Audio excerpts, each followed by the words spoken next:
చాలా సినిమాలు వచ్చాయి. అందులో రాఖీకి చాలా ప్రాముఖ్యత ఇచ్చారు. దాంతో ప్రజల మనసుల్లో రాఖీ అంటే అన్నా చెల్లెళ్ల మధ్య ఉండే బంధమనే అర్థం బలంగా స్థిరపడిపోయింది. ఈ విషయం వినగానే చాలా మందికి ఆశ్చర్యం కలగొచ్చు. అలా కాదు అని అంటారు. కానీ నిజంగా చెప్పాలంటే ఈ రోజుల్లో ఏ అమ్మాయికి తన అన్నయ్య రక్షణ అవసరమా? ఇంకా ఒక అమ్మాయి తన అన్నయ్యను నువ్వు నన్ను కాపాడాలి అని అడుగుతోంది అంటే అది పండుగ చేసుకునే విషయం కాదు, అసలది బాధపడాల్సిన విషయం. ఎందుకు అమ్మాయి ఎందుకు అన్నయ్యను కాపాడకూడదు? అన్ని విషయాల్లో సమానత్వం ఉందని మనం చెబుతున్నాం కదా. అమ్మాయిలు ప్రతిదానిలో ముందుకెళ్తున్నారు, మరి రక్షణ విషయంలో కూడా సమానత్వం ఉండాలి కదా.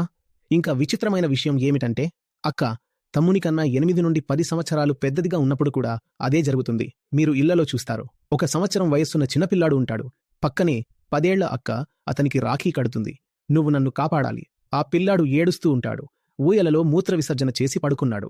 అతను ఎలా రక్షిస్తాడు? ఇది కొంచెం విచిత్రంగా అనిపించదా మీకు? ఈ రోజుల్లో నాకు మాత్రం అనిపించటం లేదు చెల్లెళ్లకు రక్షణ అవసరం ఉందని. మన మహాన్ శాస్త్రాలు కూడా ఇదే బోధించాయి. ధర్మానికి ఎప్పుడూ రక్షణ అవసరముంటుంది. అలాగే మీరు ధర్మాన్ని రక్షిస్తే మిగతావన్నీ తనంతట తానే రక్షించబడతాయి. ధర్మో రక్షితి రక్షితః. మీరు ధర్మాన్ని రక్షిస్తే ధర్మమే మిగతా అన్నింటినీ రక్షించగలదు. అయితే అక్కకు రక్షణ అవసరం ఎందుకు?